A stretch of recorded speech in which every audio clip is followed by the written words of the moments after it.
What's going on, guys? Welcome back to NolanTCG, and we are back here today for another month of OCG recap. So July did see the big set known as Burst of Destiny come out. Is it Burst of Destiny? Did I get that right? I think it's Burst of Destiny.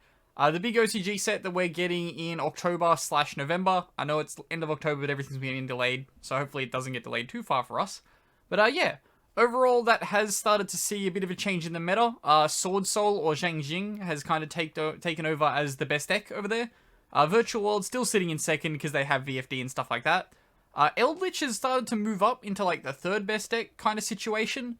You can see a lot of those decks playing the trap protecty dude.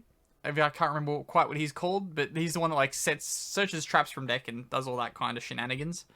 And then you see stuff like Virtual World, or no, sorry, not Virtual World. I already said Virtual World. Live Twins. You see stuff like Flundereeze, and then of course Dragon Maid's always in there.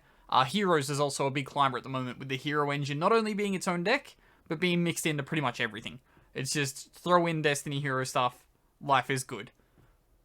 But before we do get started, as always, please remember to drop down below and hit that subscribe button if you are new here, because we are always happy to have new people on the channel. And let's take you guys through these deck profiles. So of course, starting us off, we have our Swordsoul list, or Zhang. At least they changed Swordsouls, so I don't have to missay it every single time. But yeah, so this list was a first place list. I think all three of the lists that I found this week were lists that were first place at their event. So starting us off in this one, we have it always starts with 3 Ash Blossom. Then we get into the Jump promo. Hopefully we will see this before the set comes out, or soon after the set comes out, because it is 3 copies of Ecclesia. It just toolboxes your entire deck, pretty much. It gets out your Moye. Moye is the most important one. Then we go for Effect Failure at 1. Of course, it's always at 1. This deck loses pretty hard to like target and negation, so you can always cross out Designated the Effect Failure if they have it. Then you've got 3 copies of Lu Yang. Then 3 copies of Maxi, 3 copies of Moye. This is your best one. You just kind of need a second card in hand, but it does get you to the 8, and then the 8 can let you start playing a bit more. It also draws a card when it goes to grave, which is always good. Then we have 2 copies of Gamma with the 1 driver coming up later, and then the 3 copies of Tai A. This is probably the worst one out of the ones you play. There is one that I would consider unplayable. It's just not very good. I did see one list that was playing it at 1, but I don't think it's super necessary at all. Getting into our spells, though, we do have the 3 Crossout staple in every deck. Then 3 copies of Pot of Desires, because you are playing just a bunch of 3-ofs. Doesn't matter if you banish anything important. The Grand Spiritual Peak is searchable. But, you know, the field spell is... the other spell is better, because the other spell is Rota. So you're not super missing out on a massive amount if you accidentally banish your Grand Peak.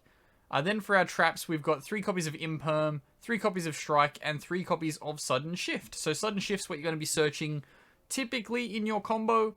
And then this is your disruption for the opponent's turn. So if you can end on the 10 and the 8, you get a negation, double pop, and then I believe a banish is what the big synchro does when it itself is banished from graveyard. Then we get into our extra. So we have, of course, down here 1 copy of Dragite. Because this is water. Moye is your water type. So when you use Moye for a synchro summon, your Dragite's turned on. Then we have 2 copies of Baroness de Fleur. We won't see this for a little bit after the set drops for us, so finding a replacement for this will be key in the TCG. Then we have 2 copies of Baxia. Yazi seems to have been cut from most lists, as they now favor Shooting Rysar Dragon. As Shooting Rysar Dragon can just get them the token collector in the mirror match, and then you just kind of win. Then we have our Zhang Jing's, Sword Souls. So we've got the 1 Chen Ying, and then 2 copies of Qin Yao. Then we've got 1 copy of Draco Berserker of the Tenyi, 1 copy of Omega, and 1 copy of Kevin Rudd Rose Dragon.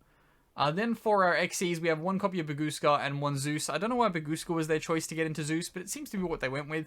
I guess you can kind of use it as a floodgate if you yourself get hit with a token collector. You can go into the Baguska and then just kind of sit on that for a while. Then for the last card, we have 1 copy of Liner. I believe this is what they're going to be making off the Gamma, if the Gamma drops on their turn. Then going into our side deck, we have 3 copies of Lancia, 1 copy of Pank, 2 copies of Nibiru, 2 Token Collector, absolute staple. Pick up your ultra rares now, or at least if they drop a little bit in a couple of weeks, make sure to pick them up if you want to have shiny copies of Token Collector. It's going to be 100% necessary. Then we have 1 copy of Duster, 3 copies of Lightning Storm, 1 Talents, and 2 evenly matched to round out the side deck. Okay, next off we have Live Twins. So the new link for this makes it a whole lot better. I have seen lately in the TCG the prices have been spiking for the link monsters for Kiss a Kill and Lila. So probably hold off maybe a little bit to pick this up. There is a good chance these could get reprinted in the Mega Tins, as they did come out in our December set last year. So yeah, always a good shout for that. We could probably see that and Drytron stuff get reprinted in our Mega Tins. Taking us through the main deck on this one though, we've got 1 copy of Lancia, 3 copies of Ash. This deck didn't start with the Ash for once, because they're playing 1 Lancia for their crossout. Then 2 copies of Effect Veiler. You will see the 2 Imperm coming later. These are just super important in the 2 meta decks at the moment. You want to be able to have targeted negation on Flundereeze and Swordsoul. Then we have 2 copies of Ghost Spell after that. Then we get into our Live Twin lineup of 3 Kissy Kill, 2 copies of Kissy Kill Frost, 3 copies of Leela, and 1 copy of Leela Treat. Then 3 Maxi, of course, as always, will be in our Hand Trap lineup as well. Then getting into our spells, we have 2 copies of Call by the Grave, 3 copies of Crossout. You want to be able to negate as many hand traps as possible. 3 copies of Droplets for getting through some pesky monsters. 1 copy of Duster. Then for our Live Twins, we've got 1 Live Twin Home, 3 copies of Double Stun, Triple Stun? Trouble Stun. And then we've got 3 copies of Secret Passcode coming along. No copies of Signet Mining in this deck, which I did find interesting. You do have Secret Passcode to kind of help you out with that stuff like that, but Secret Passcode, does it lock you? It doesn't lock you. I always thought Secret Passcode locks you. But we do have Pot of Desires, of course, to help with the consistency as well. Leela Treat is not the best kind of name in here, so you really just want to have the others, so it's not super necessary if that gets banished off your Pot of Desires. Getting into our extra deck, though, we do have 1 copy of Zeus with the Downed and the Skycav Centuria. Then for our links, we've got 1 Access Code and 1 Hulk for the kind of generic stuff. 2 copies of Kissy Kill and 2 copies of Leela.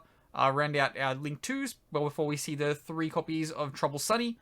This is just the standard Link 4. It's going to get you recursion on your opponent's turn. You can pop off these pretty much every turn after that. Then for our kind of stuff when we get locked to Fiends, we have Nightmare Unicorn and Unchained Abomination. And then the 1 Selene, of course, transitions through the OTK, where we go Hulk into Effect Veiler, that into Selene, and then into Access Code. Standard OTK combo. Then for our side deck, we have the other 2 copies of Lancia, 1 copy of Pank, 1 copy of Nibiru, the 2 Gamma, and the 1 Driver follow that up. Then for some back row removal, we've got double Cosmic, double Lightning Storm, 1 Mystic Mine, because you don't mind slowing your opponent down and then bringing things to your own pace. Then 2 copies of Dimensional Barrier, and 1 copy of Evil Twin. It won't go to it. Evil Twin Present. That is like the one kind of reasonable one you play. GG easy, could be something you can consider, but at the moment, this is what this person played, and it worked for them. Okay, last off, we have the deck that I am most excited for coming out of this set. It is Flundereeze. I have picked up a case of this set because I really, really want to play all of the 3 decks that I featured today, which is mainly the reason why I featured them. We had a new format. I'm super keen on this format when we get it, so I've decided to feature as many of those decks as possible. Starting us off for this one, though, we do have 3 copies of Dimension Shifter, because it doesn't matter if your stuff gets banished. It will all trigger anyway. Typically, you just need 1 card in your graveyard, and that 1 card will be the Dimension Shifter, so good times. Then for our Flundereeze, we've got 3 copies of Eagle. This is going to search your big ones. We've got 2 copies of M-Pen. This is your Floodgate. Then 3 copies of Rabina. This is the one you want to see the most of. It searches your low ones, so you can go Rabina into Eagle and then normal summon the M-Pen. Or you can kind of keep going off with the other guys. So, of course, we have another big one in Snarl. Snarl's not super necessary. It does piercing and stuff like that, but it's the worst one. Then we see 1 Stritz and 1 Toucan. This is for extending into your big plays with Avian and Riser. If you draw one of them, you can kind of go through a whole transitional line and get to one of them plus M-Pen. Hopefully you have the Avian for going first, because the Riser you're going to use for breaking boards going second. Then for our spells, we've got 2 copies of Book of Moon, 3 copies of the Flundereeze map. This gets you a second normal summon. Then 1 copy of Flundereeze the Unknown Wind. This is your draw spell. It also lets you Interrupted Kaiju Slumber, I believe. Not Interrupted Kaiju Slumber. Stormforth. It's a Stormforth. Then we have 1 copy of Gold Sark, because it rotors out your entire deck. 1 copy of Feather Duster for dealing with back row. 3 copies of Duality. 3 copies of Extrav and 3 Prosp. 1 Prosp. You just want to be seeing as much of your deck as possible in this. Your extra deck does not matter. Then we've got 1 Terraforming, of course, coming after this, because you want to search that field spell. For our traps, we've got the 1 copy of Flundereeze Sea of Dreams. I believe it's searchable in the combo. I'm not 100% sure how, but it's, yeah, M-Pen. When M-Pen's summoned, he searches. Then he remains a Floodgate after that.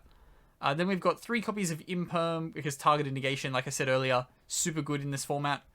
3 copies of Solemn Judgment, because when you're going first, you may as well. And then 2 copies of Torrential Tribute for re-establishing the board state. Getting into our extra deck, we have 2 copies of Entis, so if we get Maximus, we can kind of have a good time. 2 copies of Zeus, 2 Downed, and 2 Lyrilusk assembled Nightingale for our Zeus package. Then for our big trains, we've got 1 Dora, 3 Gustav Max, and 3 Ibli. Lieb, sorry, not Ibli. Imagine.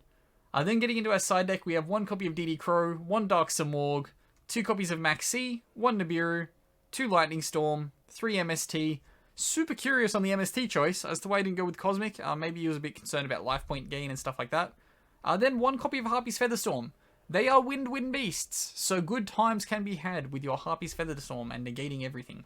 And then we've got 3 copies of Royal Decree coming up after this. Of course, you can use this to turn off Imperm, which is always a good time. And then 1 copy of Vanity's Emptiness. This has found its way into a few decks at the moment. I did see a Swordsoul list playing this as well, which was quite curious. But that wraps up here for the deck profiles for this one, or this month's OCG recap. If you do have any recommendations or decks you want me to find, do comment them down below, because I will try and chase them up.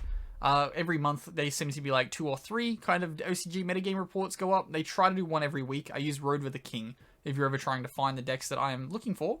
But yeah, if you do have any recommendations, comment them down below. Comment anything you want me to find. And as always, I've been Ben from NolanTCG, and have a good afternoon, everybody.